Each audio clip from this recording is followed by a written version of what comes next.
अस्सलामुअलैकुम। Pakistan super league 2025 की special transmission के साथ मैं हूं आपका मेज़बान लुकमान अली। पाकिस्तान सुपर लीग का एक तगड़ा मुकाबला इस वक्त चल रहा है, पेशावर ज़ल्मी वर्सेस कराची किंग्स। इस मैच पर बात करेंगे, इस मैच के स्कोर कार्ड आपके सामने रखेंगे, बल्कि उससे पहले पॉइंट्स टेबल आपके सामने रखते हैं और कुछ बैटर्स की परफॉर्मेंसेस, कुछ बॉलर्स की परफॉर्मेंसेस जो पहली इनिंग्स में जो कुछ हो चुका है, क्योंकि 148 का टारगेट है और इस वक्त कराची किंग्स उस टारगेट को हासिल करने की तकद्दुम में है, लेकिन 4 खिलाड़ी उसके आउट हो चुके हैं। अब बैटिंग कार्ड देखें पहली इनिंग का, तो उसमें 147 रन किए 108 विकेटों के नुकसान पर, और इसके साथ साथ 148 का टारगेट है। बाबर आजम ने अच्छा यहां पर परफॉर्म किया है और 48 रन किए हैं 41 बॉल पर, यानी कि एक अच्छी परफॉर्मेंस बाबर आजम की जानिब से। और इसी तरह से हारिस ने 28 रन किए हैं, हुसैन तलत ने 18 रन किए हैं और 24 रन यहां पर जोसेफ की जानिब से भी किए गए हैं। तो मजमूई तौर पर एक मुनासिब टारगेट है। देखते हैं, अभी तक तो कराची मुश्किल में है। नेक्स्ट स्टैट्स सामने रखें और उस पर भी फिर बात करते हैं। बॉलिंग में देखा जाए तो खुशदिल शाह ने अच्छी बॉलिंग की है, स्पेशली 3 ओवर्स में 3 विकेटें हासिल की हैं। 6 की उनकी 6.66 की इकोनॉमी है और साथ में अब्बास अफरीदी ने 4 ओवर्स किए 30 रन दिए, 3 विकेटें ली हैं और हसन अली ने 4 ओवर्स 33 विकेटें ली हैं। मीर हमजा ने 4 ओवर्स 14 रन और 1 विकेट हासिल की है। अब्बास ने 3 विकेटें, हसन ने कोई विकेट हासिल नहीं की है।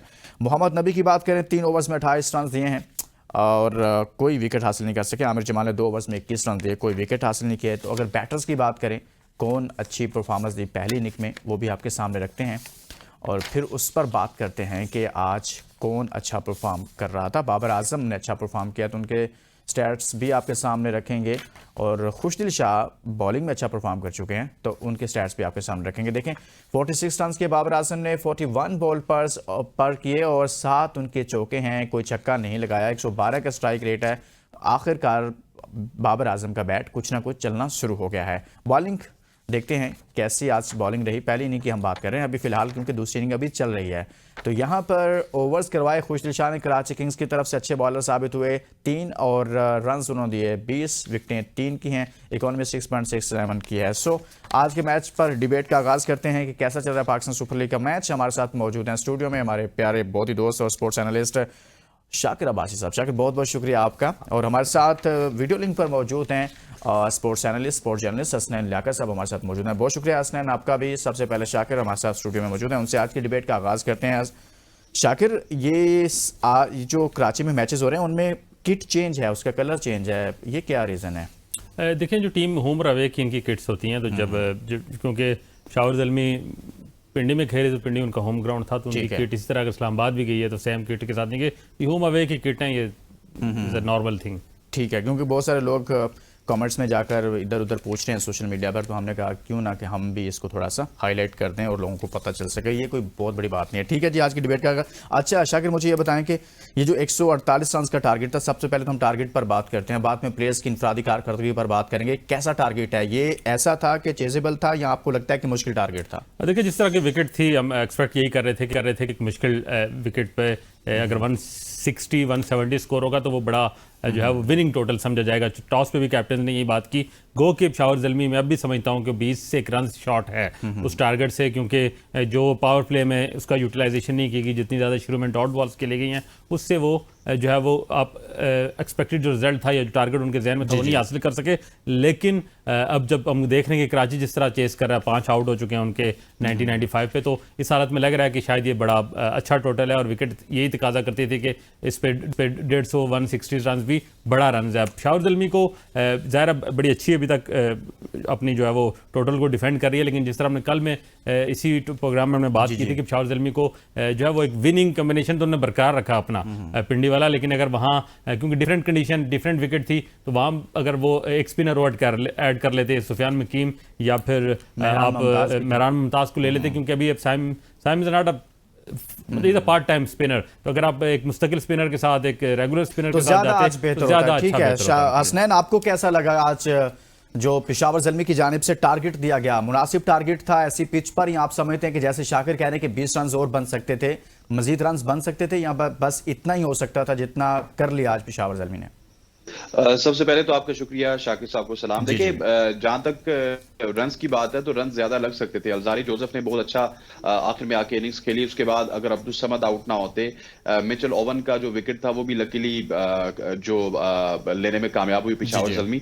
अगर ये तीन चार आउट ना होते प्लेयर कराची किंग्स थे तो मेरा ख्याल है कि 20 रन ऊपर भी हो सकते थे। और अभी डेविड वार्नर का विकेट बड़ा अहम है। डेविड वार्नर विकेट पे मौजूद हैं और ये पहला मैच मुझे लग रहा है कि अगर यहाँ पे विकेट ना गवाई कराची किंग्स ने, खुशदिल शाह भी विकेट पे मौजूद हैं, वार्नर भी विकेट पे मौजूद है, तो डेफिनेटली आपको एक नेल बाइटिंग फिनिश देखने को मिलेगा। और कराची का जो क्राउड है वो ये डिजर्व भी करते हैं। आज तकरीबन आप ये कह सकते हैं कि 65 से 70% कराची के ग्राउंड में हमें क्राउड नजर आ रहा है और आहिस्ता आहिस्ता क्राउड बिल्डअप हो रहा था। सिर्फ पहली गेम में क्राउड नहीं था, उसके बाद जब ठीक। कराची वालों ने भी हमारी बातें सुनी है तो क्राउड वहां पे मौजूद है।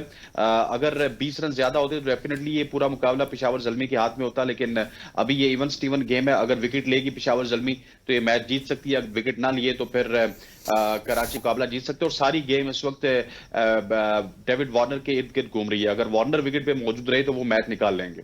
वार्नर विकेट पर मौजूद रहे तो मैच निकाल लेंगे। शाकिर, अब हम गुफ्तगू का आगाज़ करते हैं पिशावर जल्मी की बैटिंग पर। बाबर आजम, भाई मैच तो अभी चल रहा है लेकिन बाबर आजम फ्लॉप हुए। पहले 3 मैचेस में वो रन्स नहीं कर पाए और काफ़ी ज़्यादा तनकीद हो रही थी। आप भी कर रहे थे, मैं, हसनैन, सब लोग लगे हुए थे यार ये क्या हो रहा है। लेकिन आज उन्होंने रन्स किए हैं 46। आप कह रहे हैं कि सोशल मीडिया पर चल रहा होता है किंग इज़ बैक, हो गया, वापसी होगी उनकी। मेरा ख्याल है इस 40 की जो ये इनिंग्स है उसको हम पॉजिटिवली इसलिए लेते हैं कि उसको रन्स की ज़रूरत थी, बस रन्स हंगरी और उसको मिले और ये एतमाद उसको ज़रूर देगा। लेकिन ये बात ध्यान में रखनी चाहिए कि 3 इनिंग्स खेल के 46 रन उन्होंने बनाए, उनको लेग बिफोर कर लिया। और किसने किया?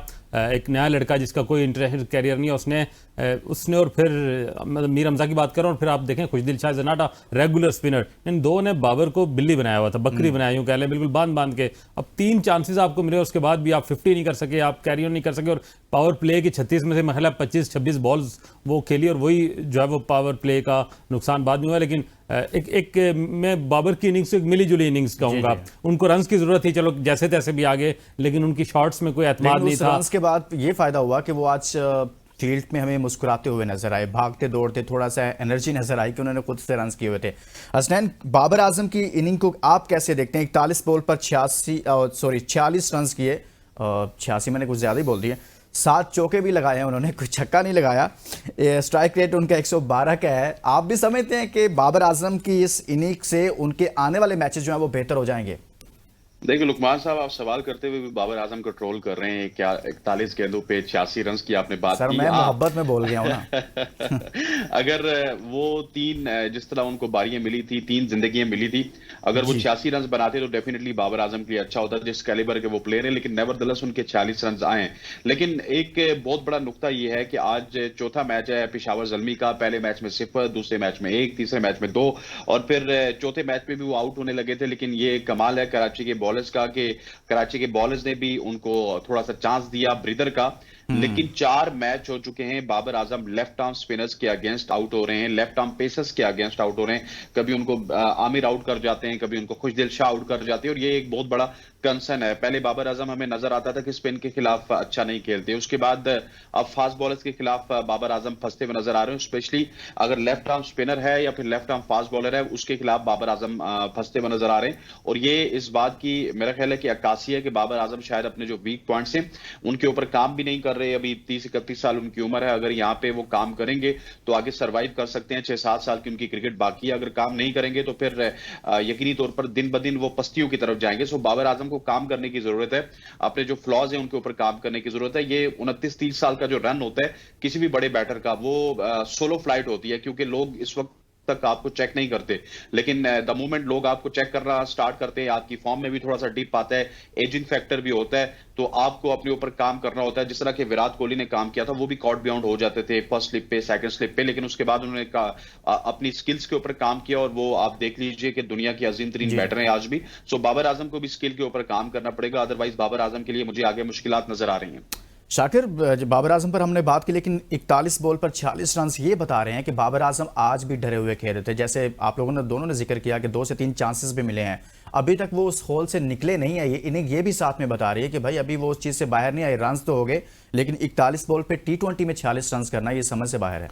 देख लो कुमार, आजकल जिस मॉडर्न क्रिकेट में हम जो जिसे मॉडर्न क्रिकेट कहा जाता है उसमें अगर आपने 40 बॉलें खेली और वो पावर प्ले की बॉलें हों तो आप 40 बॉलों पे 80-100 करते हैं। आजकल 40 बॉलों पे 100 रन होते हैं। यही 40 बॉलें मैं भी समझता हूँ अगर ओपनर आके हारिस ने खेले होते और वो 40 बॉलें खेल के जाता तो 80+ रन करके जाता, इसमें कोई शक नहीं। लेकिन ठीक है, बाबर आजम को मैं फिर भी यही कहूँगा, उनको जो मार्जिन देंगे, एक बैट पैच चल रहा है, उनको रन की जरूरत थी, विकेट पर उन्हें रुकना था।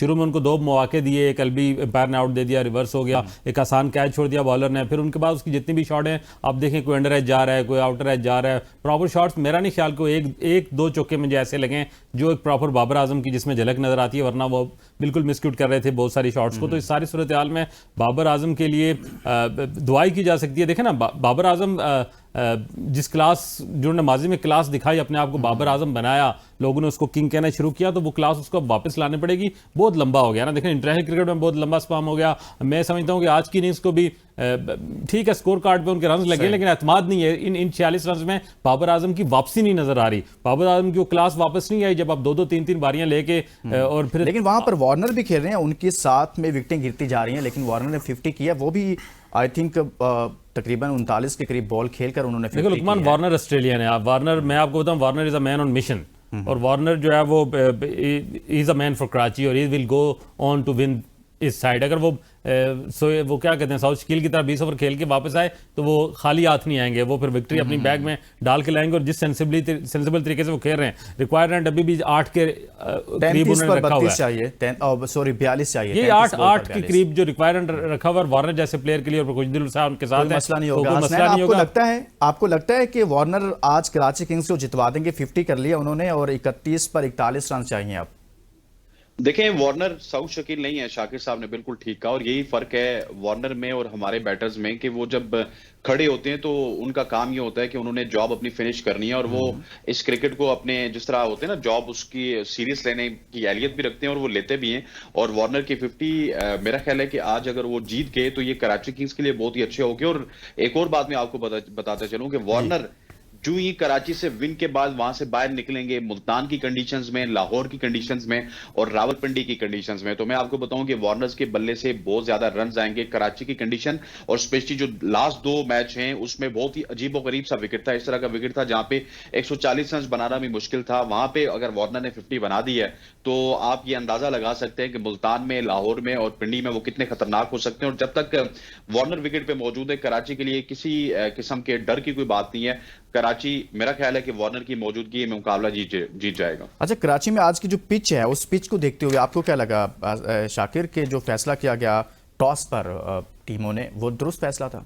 मेरे ख्याल है दुरुस्त फैसला था। ऑस्ट्रेलियन सॉइल यूज़ की गई है इसमें, और इसमें बॉल फंस रहा है, बैटर की मर्जी की विकेट नहीं है। और एक और में लोग कंपैरिजन कर रहे हैं कि आईपीएल में 200 रन इज एवरेज स्कोर, और यहाँ पर हम 150 रन पे तकरीबन रिस्ट्रिक्ट कर रहे हैं कराची की हद तक के जो मैचेस हैं। तो इस सारे सूरत में वहाँ अपनी खूबसूरती अपनी जगह, लेकिन मुझे बड़ी खुशी होती है जब T20 में बॉलर को मार्जिन मिलता है, क्योंकि हमने हर जगह देखा है दुनिया में T20 क्रिकेट में इज अ बैटर्स गेम, लेकिन जहाँ जहाँ बॉलर को मार्जिन मिल रहा होता है, बॉलर जहाँ बैटर को काबू कर रहा है, तो उसकी भी अपनी खूबसूरती है, क्योंकि क्रिकेट सिर्फ बल्लेबाजी का नाम नहीं है, क्रिकेट में बॉलिंग भी शामिल है। तो कराची की विकेट ने ये जरूर थोड़ा सा मार्जिन दिया इस टूर्नामेंट में बॉलर्स को कि वो अपना वहां बॉलर्स के लिए भी कुछ स्किल दिखाएं कि ताकि वो भी अच्छी बॉलिंग कर सकें। आज की कराची की पिच काफी मुश्किल थी, वार्नर जैसा बैट्समैन अभी तक खड़ा है, और अगर वो मौजूद हैं तो कोई मुश्किलात नहीं है कराची किंग्स के लिए।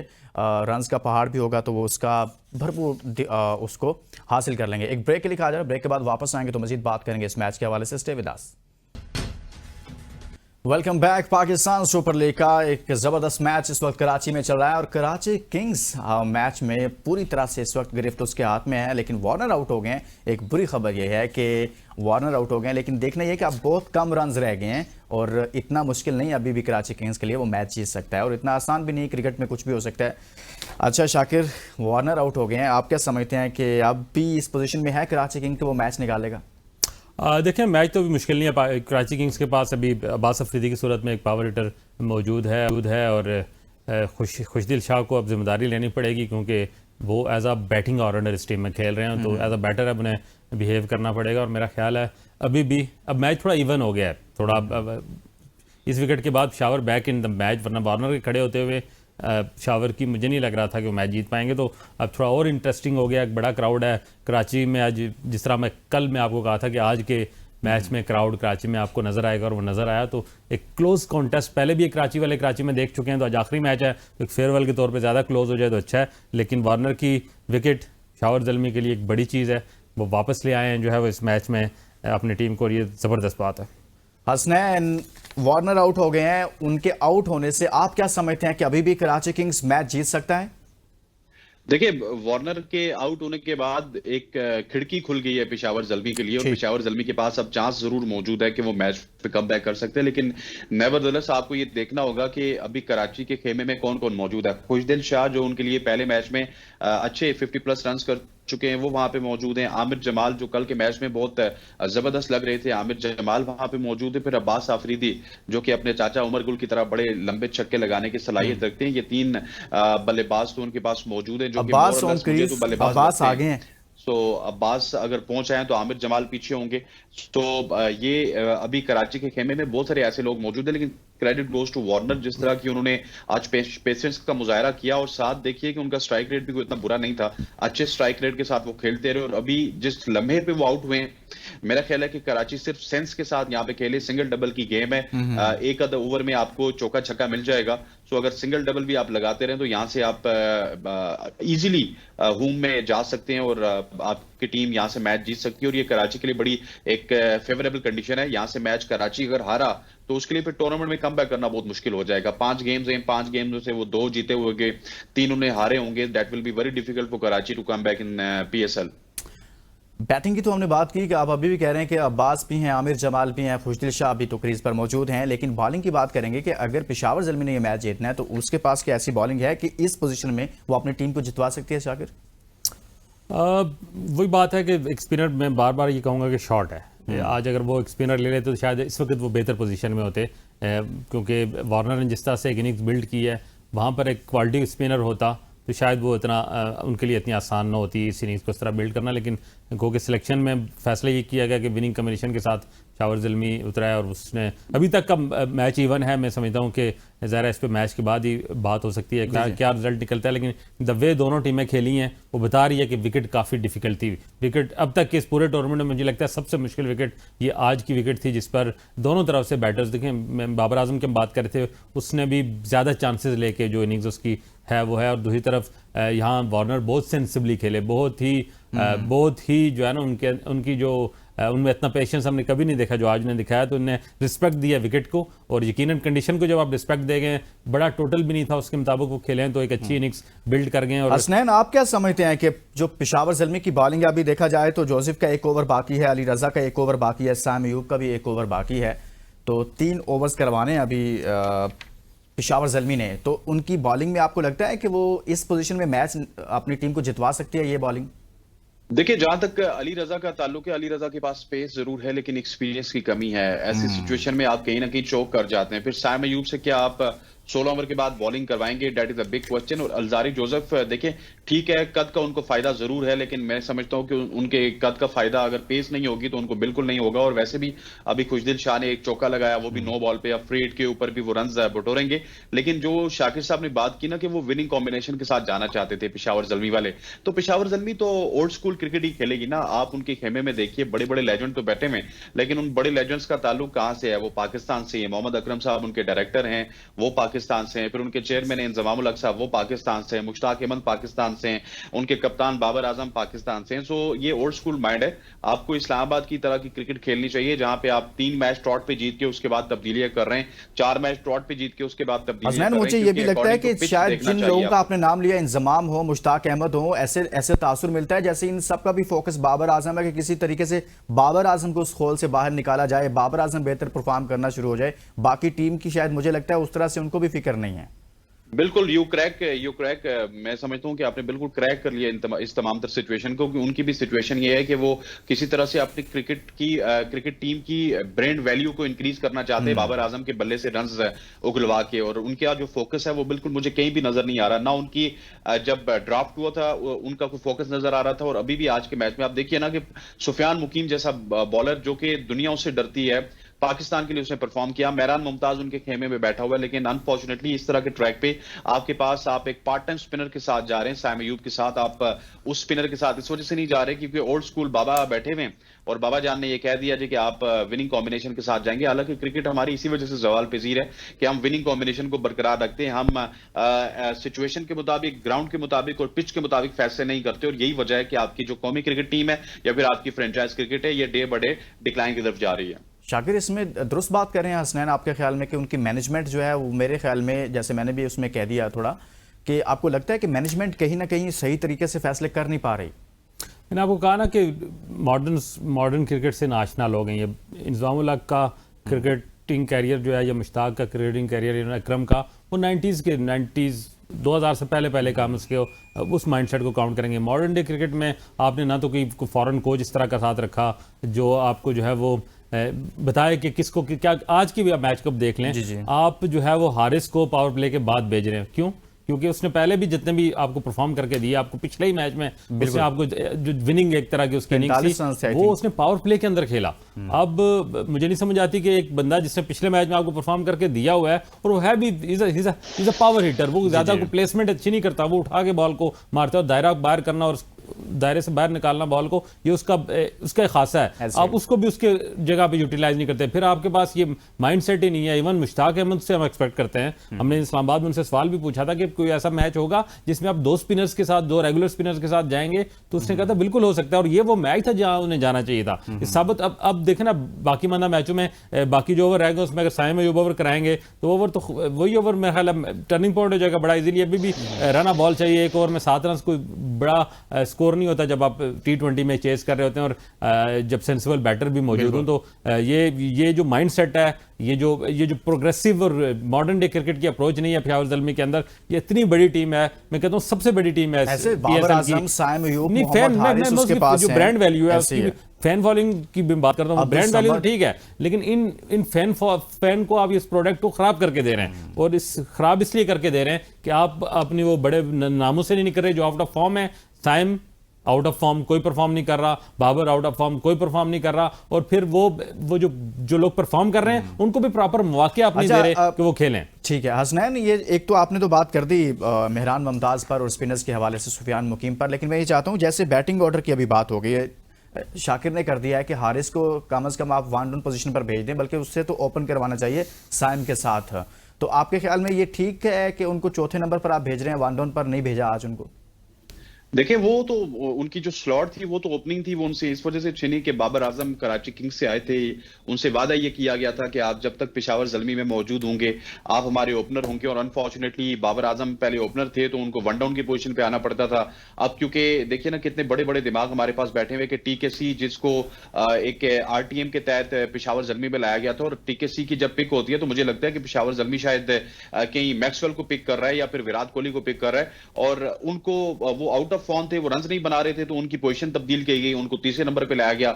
एक मैच में वो रन कर गए और उनको तीसरे नंबर से अब वो हटा नहीं रहे। हालांकि पिछले मैच में हमने देखा कि हारिस ने जिस तरह से इंपैक्टफुल इनिंग्स खेली थी, हारिस या तो 1 डाउन बनते हैं या फिर बाबर आजम को भी आप गुजारिश कर सकते हैं कि बाबर साहब हम ऊपर से आपको अच्छा स्टार्ट देते हैं, आप जरा 1 डाउन आ जाएं। इसके अलावा एक और प्लेयर है, ठीक है उसकी बात हम इस वजह से नहीं करते कि वो पाकिस्तानी नहीं है, मिचेल ओवन एक ऐसा प्लेयर है जो आपको एज ए ओपन आके वो बहुत अच्छा परफॉर्म कर सकता है, लेकिन अनफॉर्चुनेटली थिंकिंग मौजूद नहीं है ना। वो बात यह है कि हमने स्टारडम के पीछे जाना है, हमने देखना है कि ग्राउंड में बाबर आजम के नारे कितने लगते हैं, हमने देखना है कि ग्राउंड में साइम अयूब के नारे कितने लगते हैं। और फिर एक और बात मैं आपको बताता चलूं, जी। मोहम्मद हारिस के साथ प्रॉब्लम यह है कि मोहम्मद हारिस बोलता बहुत ज्यादा है। हालांकि मोहम्मद हारिस कोई प्लेयर बुरा नहीं है, आज की जो मॉडर्न डे क्रिकेट है उसके तमाम तर क्राइटेरिया, तमाम तर इंग्रेडिएंट्स मोहम्मद हारिस के अंदर मौजूद है, लेकिन हारिस को इस वजह से पसंद नहीं किया जाता कि वो बहुत ज्यादा बोलता है, बहुत बड़ा फिलोसफर है। अगर यार 2-3-4 साल वो टीम में फिलॉसफी झाड़ता है या बाहर मीडिया में मतलब मुख्तलिफ चीजें होती हैं ना, कुछ लोगों को इतराज होता है यार ये मीडिया में बोल देता है, आकर हसनैन लियाकत से शाकिर से बोल देता है। लेकिन एक ब्रेक का कहा जा रहा है हसनैन, ये बड़ा अहम नुकता है, इस पर मैं ब्रेक के बाद भी बात करूंगा। और अब्बास सफी दौरान आउट हो गए हैं, देखते हैं कि पेशावर के लिए आसानी होती है या मुश्किलात होती हैं। एक ब्रेक के बाद इस पर मजीद बात करते हैं। Stay with us. Welcome back. Karachi Kings versus Peshawar Zalmi match काफ़ी सनसनीखेज लम्हात में दाखिल हो चुका है और इस वक्त 7 बॉल पर 10 रन चाहिए। देखते हैं कि कराची किंग्स कर पाता है या नहीं। 8 प्लेयर्स उसके आउट हो चुके हैं। एक मैच बनता बनता सनसनीखेज मरहले में कैसे दाखिल हो गया और अब वाकई में मैच जीत सकते हैं। लास्ट ओवर कितना अहम होगा और ये ओवर किसको दिया जाएगा। बाबर आजम की कप्तानी का भी इम्तिहान है। 6 बॉल पर 9 रन, यानी कि आखिरी ओवर में 9 रन चाहिए।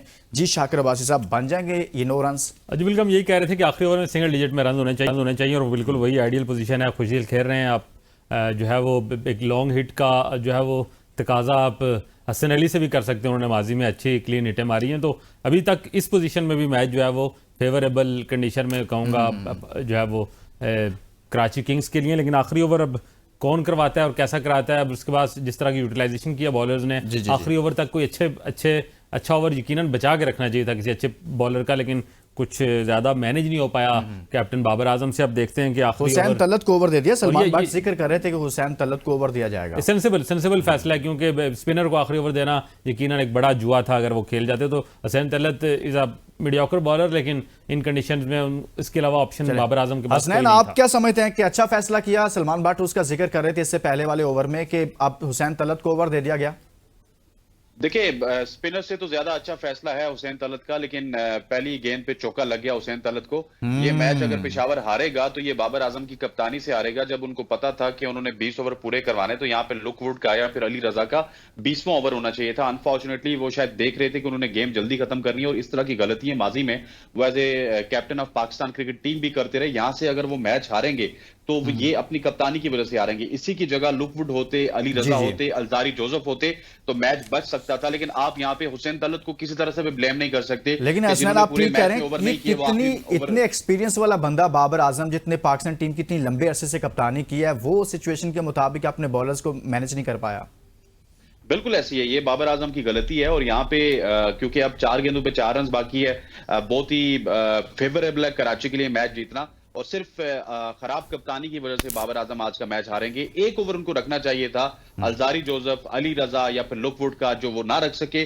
और उसका खमियाजा मुझे लगता है कि वो हार की सूरत में ही अब अदा करेंगे, क्योंकि 4 गेंदों पे 4 रन आखिरी ओवर में पिच किसी भी तरह का हो बचाना नामुमकिन सा है। यहां से अगर पेशावर जीतती है तो ये एक मौजज़ा होगा, लेकिन मैच इस वक्त बिल्कुल कराची की प्लेट में डाल दिया बाबर आजम ने। शाकिर, आप क्या कहेंगे कि बाबर मैनेज नहीं कर पाया अपनी बॉलिंग को? देखिए, बाबर ये एक्सपेक्ट कर रहे थे कि शायद आखिरी ओवर से पहले तक हम, क्योंकि 8 तो आउट कर गए, तो इस तरह की उन्होंने कोशिश की कि हम जो मेन बॉलर से जो है वो बॉलिंग करा के ज़्यादा से ज़्यादा विकेटें ले ली जाएँ, ताकि आखिरी ओवर में या तो स्कोर ज़्यादा बचे या फिर उससे पहले ऑल आउट हो जाएँ। तो वो एक उनके दिमाग में बात चल रही थी। बात वही है जो कल हमने कही थी कि एक बॉलर इनको यहाँ खिलाना चाहिए था, स्पिनर एक ऐड करना चाहिए था। उसकी कमी अगर हम यहाँ बैठ के देख सकते हैं कि वहाँ ज़रूरत है और आज साबित हुआ। मेरा ख्याल है टीम मैनेजमेंट को भी ये सोचना चाहिए था, इतना अकल उनको भी होनी चाहिए कि जिस विकेट पे वो जा रहे हैं वो पिंडी में नहीं खेल रहे, पिंडी से चौका लग गया, आई थिंक जीत के हैं।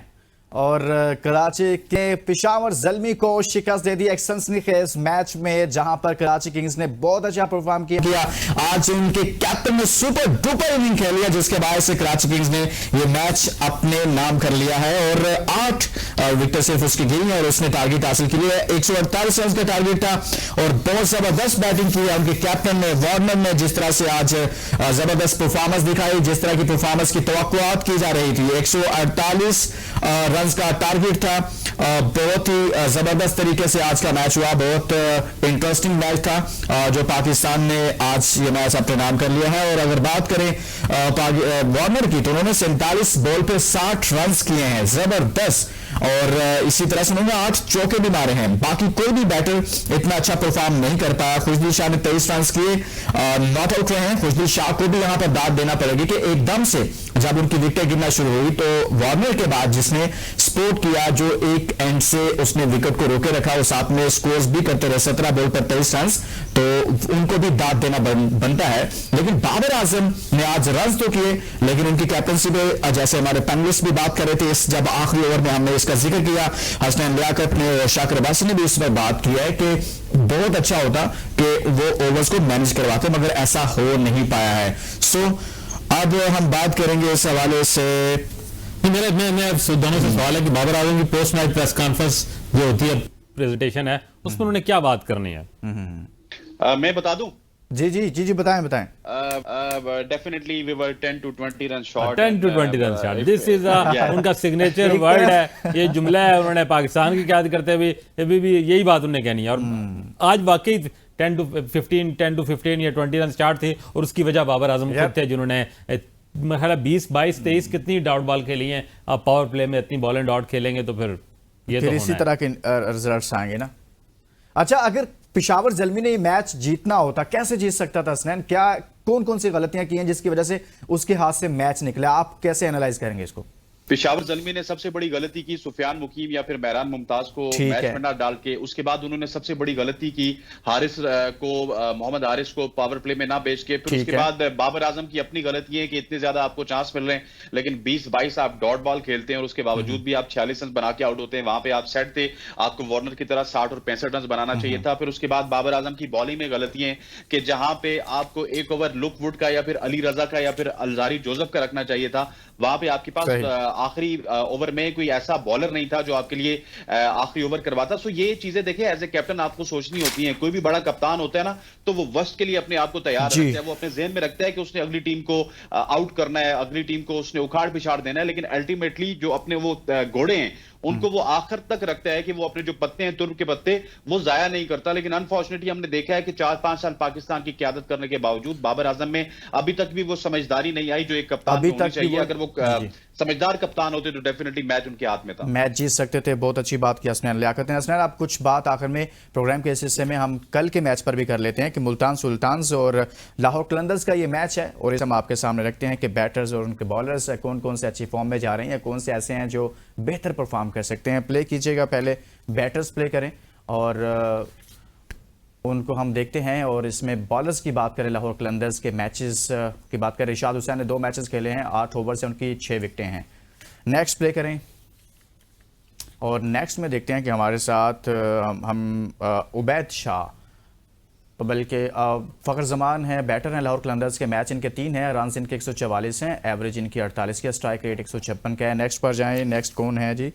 फिर हम मज़ीद बात करते हैं कि देखते हैं मोहम्मद रिजवान मुल्तान सुल्तान से 3 मैचेस 158 रन हैं, 79 की इनकी एवरेज है, और स्ट्राइक रेट इनका 159.59 है, 100 किया हुआ है साथ में। नेक्स्ट क्या है जी?